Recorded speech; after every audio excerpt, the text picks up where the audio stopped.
Meu nome é Alberício Martins Lopes e eu autorizo o uso da minha imagem para o canal.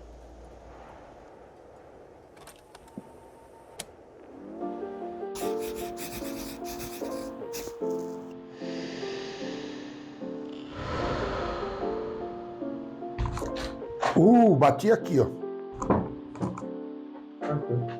Então, essa confraternização que é feita fim do ano com a família, quantas pessoas envolve, como surgiu, como foi? Então, essa festa começou em 78, quando meus pais vieram para cá, né? Para comemorar a vinda deles, nós começamos a fazer e fomos fazendo. Só que começou um pouquinho. Tipo assim, comprava 2 caixas de cerveja, 1 caixa de refrigerante, umas carninhas para fazer ali só no dia. Aí fomos fazendo. Depois que surgiu a ideia de chácara, né? E foi crescendo. Tipo assim, agora nós estamos num nível de 80 pessoas mais ou menos, cada uma chácara. Começou em 78, o primeiro ano. Para 2000 dá 22 anos, com 23, 45 anos, tá certo? Então, cara, é um negócio tão legal, tanto que vale a pena. Só para você ter uma ideia, é uma razão, um motivo de se confraternizar a família inteira junto. Porque eu cobro minha família muito nisso aí. Só para você ter uma ideia, eu que provoco Dia das Mães e Dia dos Pais. Inclusive, já soltei mensagem no WhatsApp essa semana que nós vamos se reunir Dia dos Pais. E por que eu faço isso? É um jeito de nós se reencontrar todos os irmãos.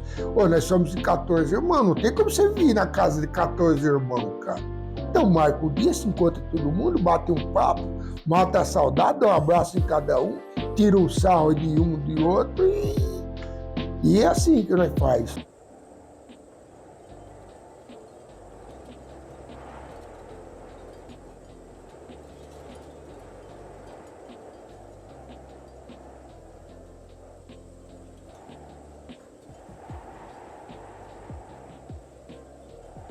Acho que a minha família me acha o mais chato de todos, vamos dizer assim. Mas é que eu tive necessidade de família, eu acho que por isso que eu sou assim, entendeu? Que eu cheguei a passar essas necessidades da família, aí eu comecei a valorizar muito a família. Você morar num lugar só, sozinho, passando necessidade e longe da família, parece que a família aumenta o valor dela, tá? Mas eu venci por persistência, tá? E sem ter quem me ajudar, ninguém me ajudou naquela época. Não conhecia ninguém, então não tinha amigos praticamente. Foi difícil, mas eu consegui vencer, graças a Deus.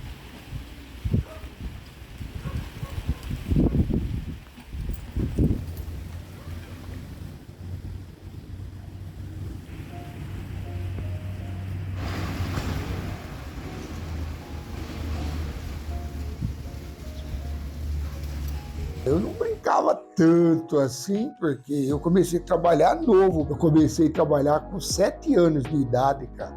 Naquele tempo eu já ia para a roça para fazer o quê? Catar mamona, pescaria, rios, tomar banho em rios, essas coisas assim. Jogar castanha, tem uma brincadeira lá nessa época que chamava jogar castanha.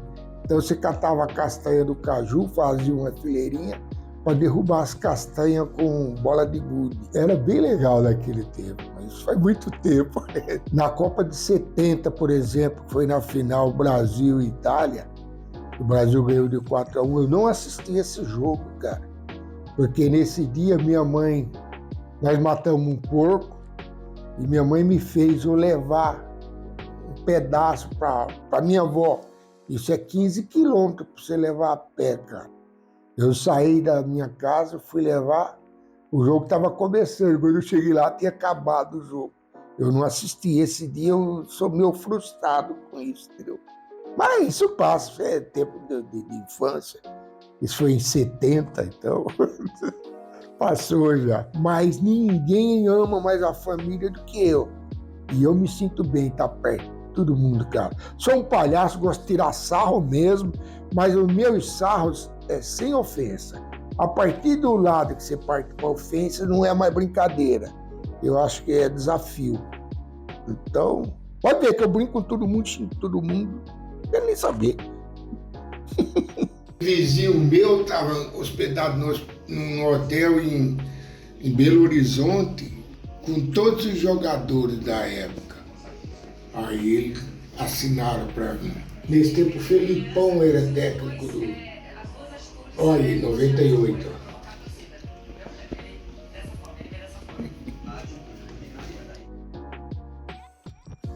Minha infância foi muito difícil, cara. Então, não tinha recurso para nada e tal. Para você ter uma ideia, um dos últimos anos que eu passei lá, nós chegamos a passar necessidade. Papagaio, município de Pesqueira, Pernambuco. O que eu fazia? Eu pescava com tarrafa, peixes pequenos, para vender, para comprar alguma coisa para passar a semana comendo, cara. Eu vi que eu tinha que sair daquela vida que não estava nada fácil, né, meu? Aí resolvi de vir para São Paulo. Mas como que eu vinha para São Paulo? Aí nesse tempo, só que a minha irmã já morava aqui com o marido dela, finado Olímpio, que é o pai da Zana. Cheguei aqui em São Paulo, fui morar com eles. Aí ele já trabalhava na fábrica de poste. Aí ele pediu emprego para mim. O cara falou, pode trazer ele aqui. Eu cheguei num domingo à noite, cara. Aí fui na segunda-feira de manhã lá. Cheguei lá, o cara falou assim, os documentos. Que documento aqui? Eu tinha um registro de nascimento e uma carteira profissional. Ele falou, mas nem título de eleitor você tem? Não tem. Então vai tirar, depois você vem aqui. Aí fui tirar esse título de eleitor em Jundiaí, inclusive o cartório eleitoral era no fórum naquela época. Aí fui lá, tirei o título de eleitor na terça-feira. Na quarta-feira já comecei a trabalhar na fábrica de poste, na CPM. Aí trabalhei 1 ano e meio lá. Só para você ter uma ideia, nós morávamos lá no Jardim Primavera e trabalhávamos na fábrica de poste. Nós ia a pé da Primavera até a fábrica de poste. Por quê? Com o dinheiro do ônibus, nós comprava um lanche. Ali na padaria central, em frente à igreja da Piedade, passava lá, comprava um pão, botava aquela linguiça de sabão lá no meio do pão para comer lá, porque o serviço era pesado, cara. E daí, se você não comesse aquele pão, você não aguentava até meio-dia não para comer a marmita, mano. Então aí você tinha que ir a pé, que era para sobrar dinheiro para comprar esse pão, senão não tinha como. Se você fosse de ônibus, não sobrava pro pão, mano. Aí foi brabo aquele dia. E voltava a pé, todo dia. Então eu tinha que acordar 1 hora mais cedo, que é a distância que gastava mais ou menos, de lá até a fábrica de poste. E essas dificuldades foi braba, cara.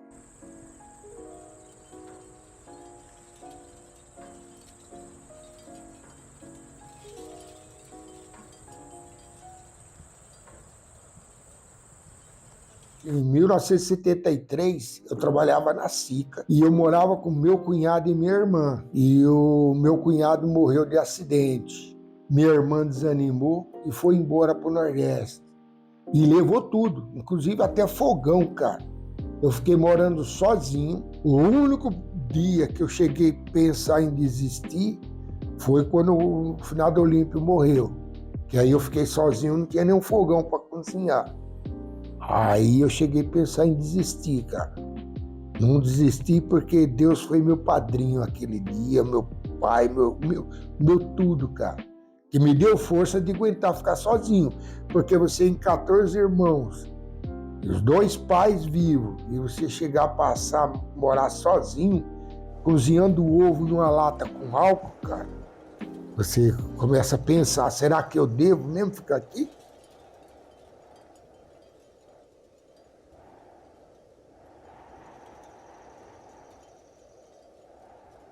Você precisa ter força de vontade e fé, porque às vezes, quando você sente dificuldade, tem pessoas que partem para o lado de desanimar mesmo, em vez de lutar, entendeu? Tipo assim, em vez de você ir lutar para melhorar, o cara desanima e não quer fazer mais nada. Falar que tudo deu errado. E não é por aí. Você precisa fazer primeiro para ver se dá certo ou não. A pressão tá aí. Só que eu não sou muito de ir pelos outros, não. Eu procuro fazer mais o que me interessa, o que eu gosto de fazer. Eu acho que a pessoa, quando ele chega a discriminar o outro, ele não está se superando melhor. Se ele parar e pensar, ele está sendo... Alguma coisa está agravando ele. Por exemplo, se eu te xingar de preto, de baixinho, de doente, não sei o que tem. Por que eu estou falando isso? Eu acho que eu estou chamando a atenção desse cara, entendeu? Então, eu não ligo muito para isso, não. Já senti, tá? Inclusive, na firma, algumas vezes eu cheguei a pensar em brigar. Mas você vai brigar, você chega até a perder emprego. Então, me deixa bastante chateado, inclusive. Mas não vale a pena levar tão a sério.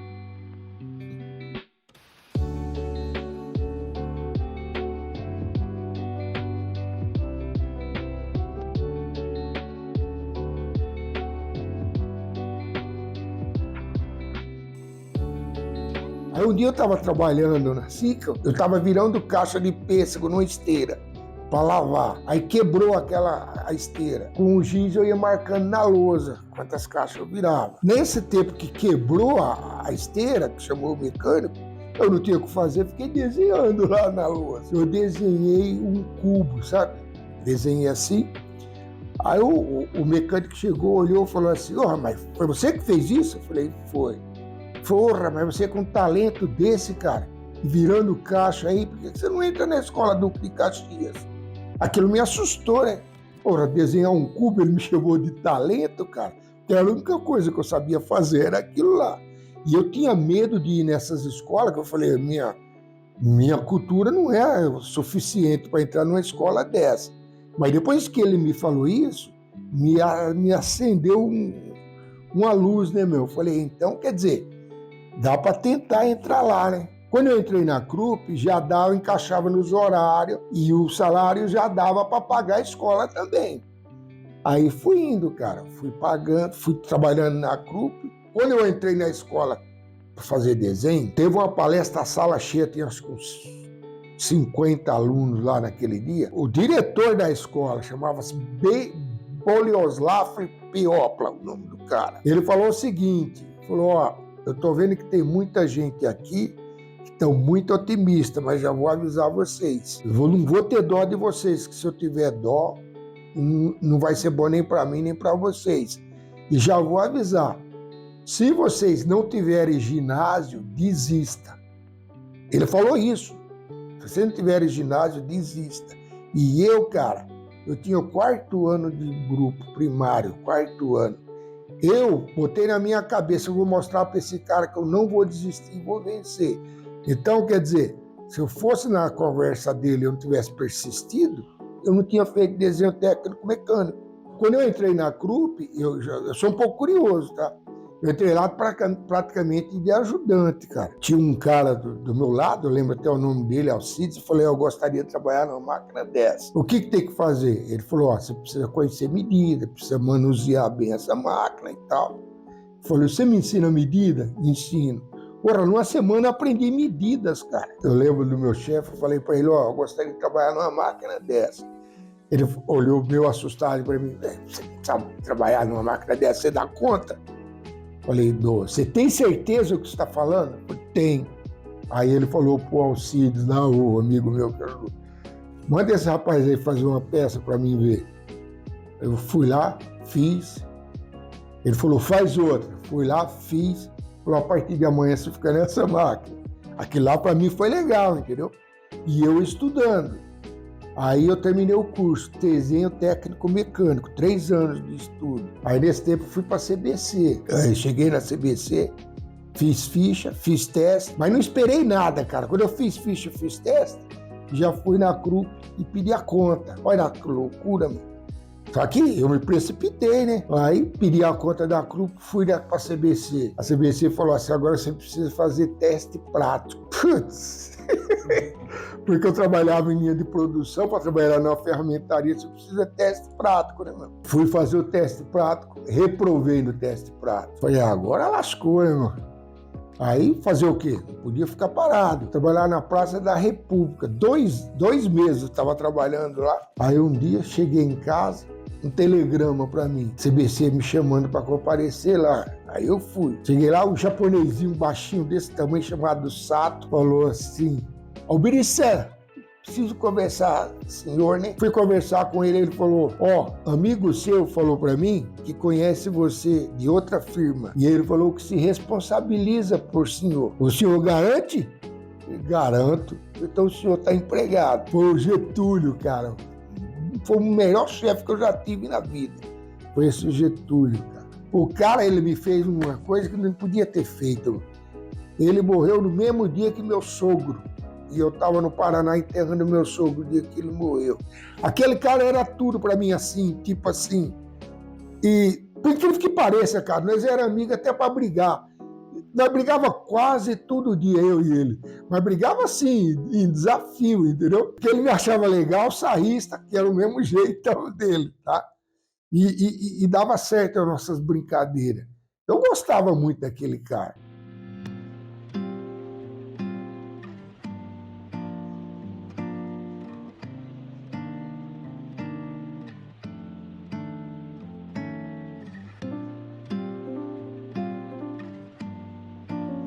Se você não tiver amigo nesse mundo, está perdido. Exemplo, para mim entrar na CBC mesmo, eu entrei por causa desse amigo meu, senão eu não entrava.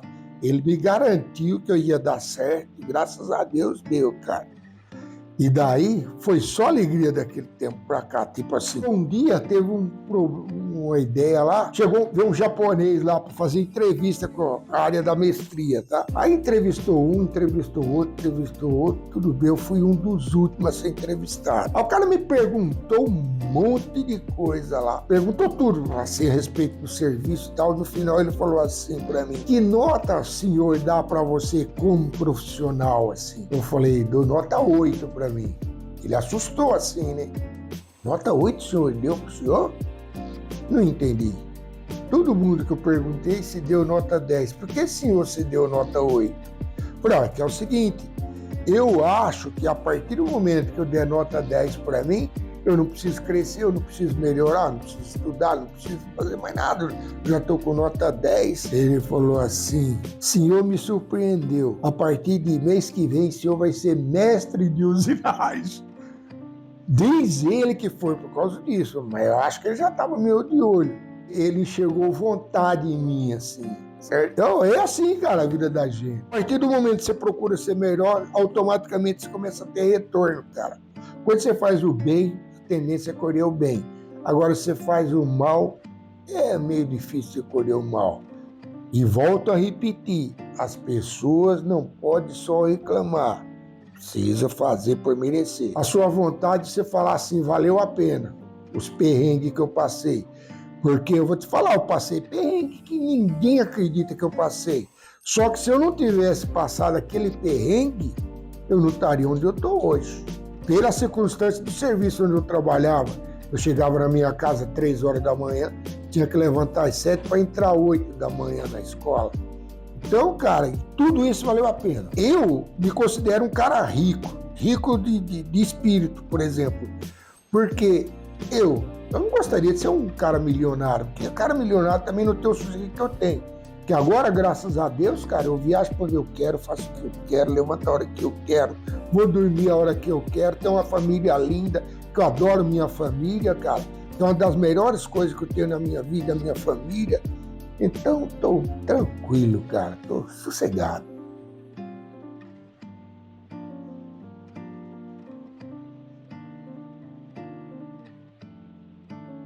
Eu acho que quando eu faço uma coisa para a religião, ou eu faço de boa vontade ou eu não faço. Por exemplo, eu vou na missa para os outros ver que eu fui na missa? Não.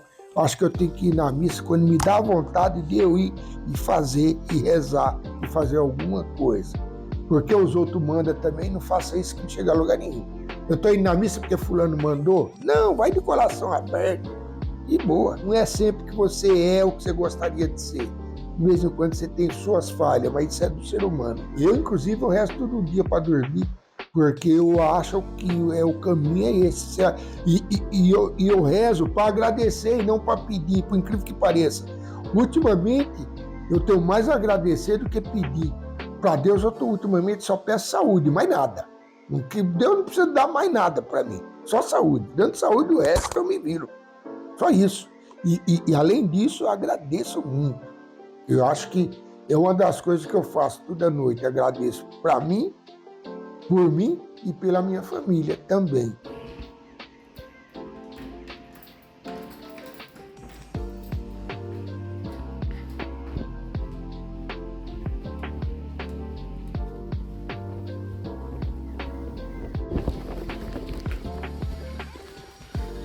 E espero que, se deu certo até agora, continue dando certo até o final. O que você tem que fazer é estudar e batalhar, ser persistente e não desistir na primeira. Porque se você desistir na primeira, fica difícil, cara. Aí você começa a ter medo das coisas. E eu, ultimamente, não tenho medo de nada. Nada me assusta. Se alguns seguissem o meu exemplo, dava certa coisa. Que exemplo? Esse exemplo de lutar pela vida, pelos amigos, pela sobrevivência e por tudo. Que cada um procure fazer sua parte, que vai dar certo. Meu nome é Alberício, estamos no ano 2023. O mundo é bom, é só lutar e zelar por ele.